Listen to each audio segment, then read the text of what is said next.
अस्सलाम वालेकुम viewers, cool line energy से मैं हूं सलमान खालिद और आज की एक्सपर्ट ओपिनियन में मेरे पास है जी सोलर मैक्स का इन्वर्टर और सोलर मैक्स की बैटरी। ये सोलर मैक्स का क्लेम्ड मॉडल है PV 9000, ये 6 किलोवाट का आता है और वो ये क्लेम करते हैं कि हमारी टॉप नॉच प्रीमियर प्रोडक्ट है। इसके साथ हम इनकी सोलर मैक्स की अपनी बैटरी है, ये 5 किलोवाट की रेटिंग में आती है और आपकी बैटरी जो है वो इस इन्वर्टर के साथ जो बड़े अच्छे तरीके से सिंक हो जाती है। अगर हम सबसे पहले बैटरी से शुरू कर लेते हैं, फिर इन्वर्टर पे आते हैं। बैटरी में अगर आप देखें तो यहाँ पे इसके टॉप कवर आपको मिलता है। टॉप कवर के अंदर आपके ये पास कनेक्शन जो है ये बार लगी हुई है, जहाँ पर आप बैटरी के आपस में कनेक्शन कर सकते हैं। अगर पैरेलल करनी हो तो यहाँ पर आप 2 पोर्ट्स के थ्रू और 2 बैटरीज भी आपस में स्टैक कर सकते हैं। अब चूंकि हमने बैटरी को इन्हीं के इन्वर्टर के साथ आपस में कनेक्शन दिया हुआ है, तो जो इनकी कम्युनिकेशन केबल है वो कैन पोर्ट में और इन्वर्टर साइड से BMS के अंदर हमने कनेक्ट की हुई है, ताकि बैटरी और इन्वर्टर आपस में कम्युनिकेट कर जाएँ और अपनी 100% जो ट्रू रिजल्ट्स हैं वो देते रहें। चार्जिंग और डिस्चार्जिंग भी प्रॉपरली होती रहे। इसके साथ साथ आपको AC कनेक्शंस और DC कनेक्शंस दोनों मिलते हैं। इसके अंदर 2 आपके पास MPPT चार्जर आपको मिलते हैं, ताकि आप अलग-अलग पैनल भी इसमें लगा सकते हैं। और बैटरी की अगर इन्वर्टर की बात करें तो इन्वर्टर में आपको बाय द लुक्स इन्वर्टर अच्छा है, सॉलिड है। मेन फ्रंट स्क्रीन के ऊपर आपको इसके कनेक्शन प्रोटोकॉल्स मिल जाते हैं और ये LED लाइट इंडिकेटर्स हैं। सोलर पैनल्स की कनेक्शन अभी हमने नहीं दिए हुए, उसकी लाइट नहीं चल रही। बैटरी की, ग्रिड की, बैकअप की लाइट इस वक्त अवेलेबल है। कम्युनिकेशन भी इन्वर्टर की चल रही है। ऑन स्क्रीन अगर मैं आपको इसकी मॉनिटरिंग बताऊं तो अगर आपका डिस्प्ले बंद हो जाता है तो ये आप साइड बटन उसको 1 सेकंड के लिए होल्ड करेंगे तो आपका डिस्प्ले स्क्रीन आ जाती है। डिस्प्ले स्क्रीन की बात करें तो यहाँ पर जितने पैरामीटर्स हैं आपके सामने आ रहे होते हैं। ये ग्रिड के वोल्टेजेस हैं, ये बैटरी के वोल्ट हैं और बैटरी की परसेंटेज आ रही है। साथ साथ ग्रिड के वोल्टेजेस चल रहे हैं। ये स्मार्ट लोड है आपका जो बैकअप पे चल रहा है, उसकी परसेंटेजेस भी आपको ये सारी चीज़ें ऑन स्क्रीन ही मिलती हैं। ऊपर आपको डेट मिल जाती है। अगर आप नेट मीटरिंग या एक्सपोर्ट करना चाहते हैं उसके फिगर्स भी आपको यहाँ से पता चल रहे होते हैं कि ग्रिड को कितनी पावर रिवर्स हो रही है। इन्वर्टर के साथ एक CT लगी ज़रूर आती है और CT का काम ये है कि आपको एक्चुअल फिगर्स इंपोर्ट और एक्सपोर्ट के ये बताता रहे। अच्छा, इसकी जो एप्लीकेशन हमने ट्राई किया है इन्वर्टर की, जो है वो थर्ड पार्टी एप्लीकेशन है, वहाँ से जाकर इन्वर्टर कम्युनिकेट हो जाता है और जब कम्युनिकेट हो जाता है तो बड़े इजीली आप इसको एक्सेस और ऑपरेट कर सकते हैं। इन्वर्टर के अंदर एक आपका ब्लूटूथ कनेक्शन भी है। अगर आप एप्लीकेशन पे एनरोल नहीं होना चाहते तो आप ब्लूटूथ के ज़रिए अपने इन्वर्टर के सारे पैरामीटर्स जो हैं वो भी अपने मोबाइल के ऊपर ले सकते हैं। इन्वर्टर जो है 6 साल की वारंटी में आता है। यहाँ पर मुझे कंपनी से थोड़ा सा इख्तिलाफ है। अगर हम बाकी ब्रांड्स की तरफ जाएं तो ब्रांड्स 10 साल की वारंटी में जाना शुरू हो गए हैं। तो मेरे ख्याल से सोलर मैक्स जो बहुत अरसे से मार्केट में है, इनको भी अपनी जो है रिप्लेसमेंट वारंटी 10 साल पर लेकर जानी चाहिए। सिमिलरली बैटरी जो है वो भी जो है 5 साल की रिप्लेसमेंट वारंटी में है। EV के इसमें सेल यूज़ हुए हैं, A ग्रेड सेल्स हैं। नो डाउट बैटरी की परफॉर्मेंस अच्छी है क्योंकि मैंने इसको पहले भी टेस्ट किया है। मैं आज की वीडियो में भी बैटरी और इन्वर्टर को बैकअप पे लगाकर टेस्ट करना जो है वो चाहूँगा। और जो रिकमेंडेड टेस्ट होता है वो 0.8C पे होता है कि आप 80% जो है वो बैटरी का ड्रेन आउट लें और उसको चार्ज करें। लेकिन मैं 80% से अबव एंड बियॉन्ड जाऊँगा और वहाँ जाकर इसको जो है थोड़ा रगड मैं टेस्ट करना जा रहा हूँ, ताकि हमें इसकी बैटरी की परफॉर्मेंस और इन्वर्टर की परफॉर्मेंस जो है वो प्रॉपरली एवेलुएट हो। अभी इन्वर्टर को मैंने थोड़ा सा चार्जिंग पे लगाया हुआ है ताकि बैटरी 100% चार्ज हो जाए और बैटरी इस वक्त चार्ज हो चुकी हुई है। मैं ये करूँगा कि सबसे पहले आपके लिए इसकी ग्रिड बंद करता हूँ ताकि हमें ये कंफर्म हो जाए कि इन्वर्टर के पास कोई अदर सोर्स नहीं है सिवाय बैटरी के, क्योंकि हमने इसमें सोलर पैनल्स का सोर्स भी नहीं दिया हुआ। इस ब्रेकर को हम बंद करते हैं तो हमारे पास जो इसकी ग्रिड पावर है वो देखें वो बंद हो चुकी हुई है। इस वक्त बैटरी अवेलेबल है और बैकअप की जो है पोर्ट अवेलेबल है। यहाँ पर अगर हम बैटरी के फिगर्स देखें तो इस वक्त हमारी जो बैटरी है 53.4 वोल्ट पे बैटरी और 100% जो है बैटरी चार्ज है। ठीक है जी। अब हम आएंगे अपनी बैकअप लोड वाली साइड पे। ये एक हमने एक छोटा सा टेस्ट इक्विपमेंट के लिए बनाया हुआ है। 1000 वाट का एक रॉड है, चलेगा तो तकरीबन 900-950 वाट की पावर लेगा और इसको आहिस्ता आहिस्ता से हम अपने इन्वर्टर पे लोड डालना शुरू करते हैं।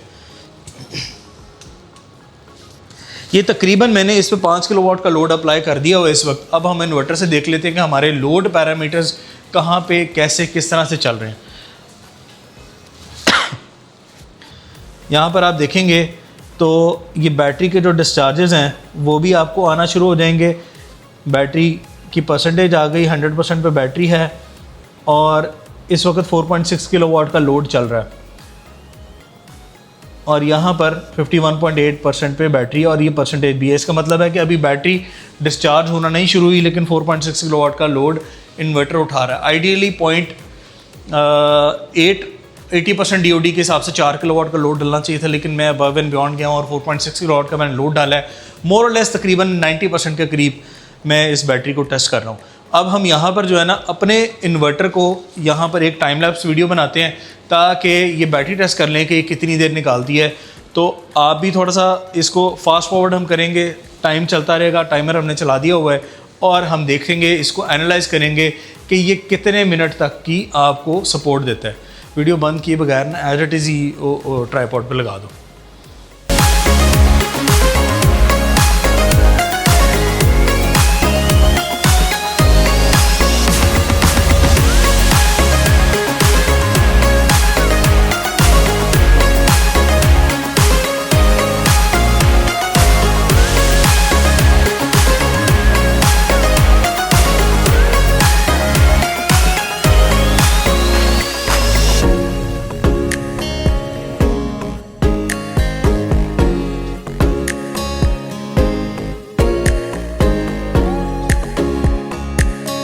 अस्सलाम वालेकुम जी। इस वक्त बैटरी 1 घंटा जो है वो चल चुकी है और अगर परसेंटेज की बात करूं तो 11% तक बैटरी जो है, 9% तक बैटरी जो है पहुंच चुकी है। यहाँ पर इसको इमीडिएट इतना ज़्यादा डिस्चार्ज नहीं करवाना चाहिए क्योंकि दोबारा रोबस्ट चार्जिंग की ज़रूरत होती है बैटरी को। तो इसको यहाँ पर हम अभी क्लोज़ कर रहे हैं। इसका मतलब ये है, वो आपको बताता हूँ अभी।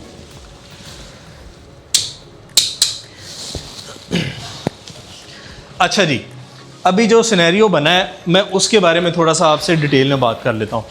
इस पे इन्वर्टर पे तकरीबन 4.6 किलोवाट का लोड हमने कांस्टेंट डाल के रखा है और 1 घंटा ये बैटरी चली है। 80% इसका DOD रिकमेंडेड था, लेकिन ये बैटरी ने जो है अपने DOD से हमने ज़्यादा लोड डाला है और टाइम जो है वो भी एक्सेसिव चली है। जहाँ पे 1 घंटा चलना चाहिए था वहाँ पे ये 1 घंटे से मोर और लेस तकरीबन ज़्यादा बैटरी चली है। By the looks of it battery में जो है वो कोई इतना ज़्यादा टेम्परेचर भी जो है वो डिस्चार्जिंग की वजह से बहुत ज़्यादा हीटअप नहीं हुई हुई बैटरी। और मैं अगर ये देखूँ उसकी सारी साइड्स पे, क्योंकि मेटल इसकी बॉडी है, मेटल केसिंग है, तो मुझे कहीं पर भी जो है वो बहुत ज़्यादा कोई बर्निंग वाली या हीटअप वाली कोई इस तरह की फीलिंग नहीं महसूस हो रही। अच्छा, इसके साथ अगर इन्वर्टर की बात कर लें तो इन्वर्टर ऑब्वियसली जो है वो मुसलसल डिस्चार्ज की वजह से इन्वर्टर की बॉडी में मुझे फ़ील हो रहा है कि इधर टेम्परेचर जो है इस वक्त है, क्योंकि एक तो लाइट्स चल रही थी उनका टेम्परेचर भी था, प्लस जब इन्वर्टर अपनी फंक्शनैलिटी और वर्किंग में होता है तो फिर लोड चलाने के लिए यहाँ पर इस वक्त यहाँ पर मुझे इसकी फीलिंग ज़रूर है कि यहाँ पर इन्वर्टर जो है वो कॉन्स्टेंट, चूँकि बड़ा रोबस्ट किस्म का एक्सपेरिमेंट चल रहा था हमारा, तो वो उसने डिस्चार्ज के थ्रू अभी यहाँ पर जो है वर्किंग में था और ये काफ़ी ज़्यादा जो है ना यहाँ पर इन्वर्टर की यहाँ मुझे थोड़ी सी हीट महसूस हो रही है। अच्छा चलें, अगर हम बाकी इन चीज़ों की डिटेल में बात कर लेते हैं। इन्वर्टर के डिस्प्ले पे जो है बैटरी परसेंटेजेस आ रही थी, लोड जो जितना चल रहा था वो आ रहा था।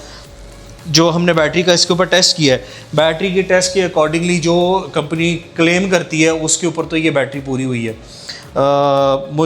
EV के सेल्स इसमें यूज़ हुए हैं। EV जो है वो चाइनीज़ के टॉप टियर सेल मैन्युफैक्चरर्स में आता है और अगर हम इसको वैसे क्रिटिकली एनालाइज करना चाहें तो जो आप भी कह सकते हैं कि बैटरी अगर तो हम इसको अबव एंड बियॉन्ड लेकर जाएं, क्योंकि ज़ाहिर है 9% तक तो बैटरी आ गई हुई है।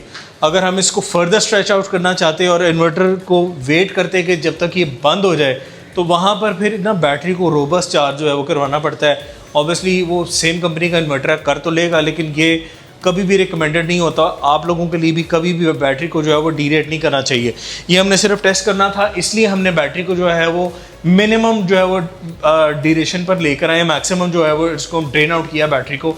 लेकिन आपने कभी भी 80% से ज़्यादा बैटरी को ड्रेन आउट नहीं करना। बैटरी के अंदर एक्सेसिव सप्लाईज जो हैं वो मौजूद रहें ताकि अपने आप को रिवाइव कर ले और आपको बैकअप सपोर्ट भी देती रहे।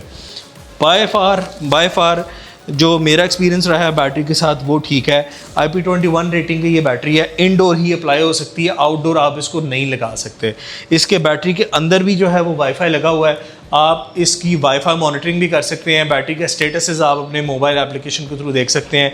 अलॉन्ग विद दिस इन्वर्टर, इस इन्वर्टर को भी जो है वो आप वाईफाई के साथ कनेक्ट करके इसके सारे स्टेटसेस और जो है आउटपुट वो ले सकते हैं। मेरी जो इस पूरे एक्सपेरिमेंट से जो मेरी फाइंडिंग्स हैं प्रोडक्ट के बारे में और जो ब्रांड है उसके बारे में जो रिकमेंडेशन है वो भी मैं इनको देता हूँ। सबसे पहली चीज़ ये है, इन्वर्टर बड़ा अच्छा है, खूबसूरत है। यहाँ पर अब चूँकि मार्केट की डिमांड है एक LCD स्क्रीन देना, तो कंपनी ने LCD स्क्रीन दी हुई है। मेरा अपना जो बिलीफ है वो ये है कि अगर इन्वर्टर के अंदर LCD स्क्रीन नहीं होती तो ये बहुत बेहतर तरीके से किसी ऐसी जगह पे भी प्लेस हो सकता है जो कि एक्सटर्नल कंडीशन में हो, क्योंकि जब आप स्क्रीन दे देते हैं तो कहीं ना कहीं से हल्की सी मिट्टी या इस तरह की डस्ट वगैरह अंदर चली ज़रूर जाती है। दूसरी साइड पे अगर बात करें, इन्वर्टर की जो है वो 6 साल की रिप्लेसमेंट वारंटी है।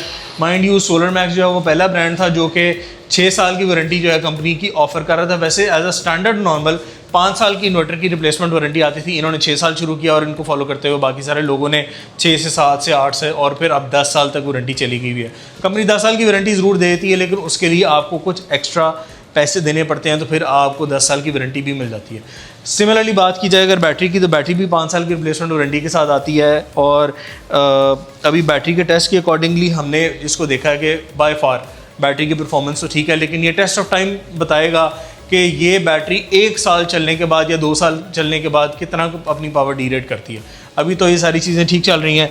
मेरी रिकमेंडेशन ये होगी कि अगर तो बैटरी को इसमें कुछ ऐसे मॉडल भी आने चाहिए जो कि IP65 रेटिंग के हों, ताकि अंदर हीट सिंक्स भी लगे हों और फ़ैन भी लगे हों, ताकि वो सारे एटमॉस्फेरिक जो कंडीशंस हैं उनको भी जो है वो बेयर कर सकते।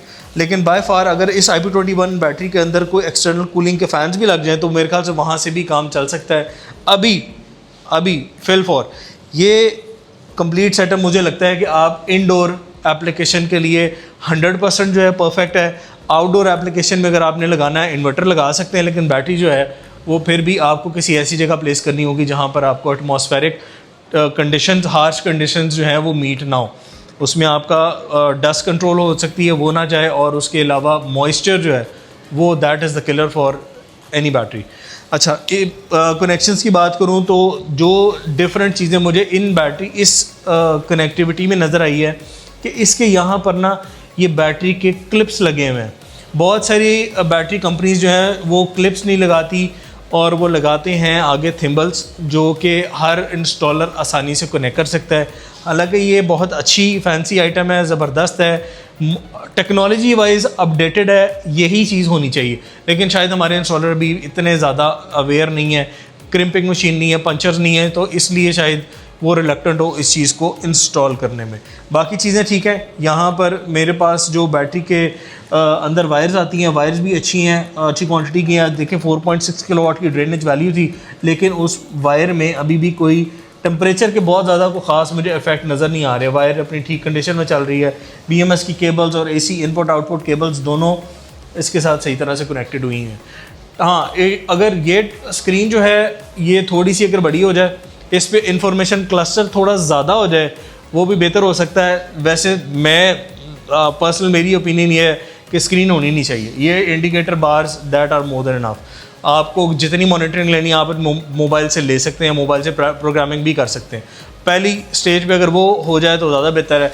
अगर स्क्रीन देनी है तो स्क्रीन के साथ कोई programmable button, built in soft touch ऐसे ज़रूर हो जो आपकी प्रोग्रामिंग को चेंज कर सके। बहरहाल ये कंपनी की डिज़ाइन आइडियोलॉजी है, R&D है उनकी, इसमें हम बहुत ज़्यादा कुछ क्वेश्चन आउट नहीं कर सकते। लेकिन मेरे अपने ओपिनियन में ये चीज़ें मार्केट में चल रही हैं तो मैंने अपना इनपुट देना था।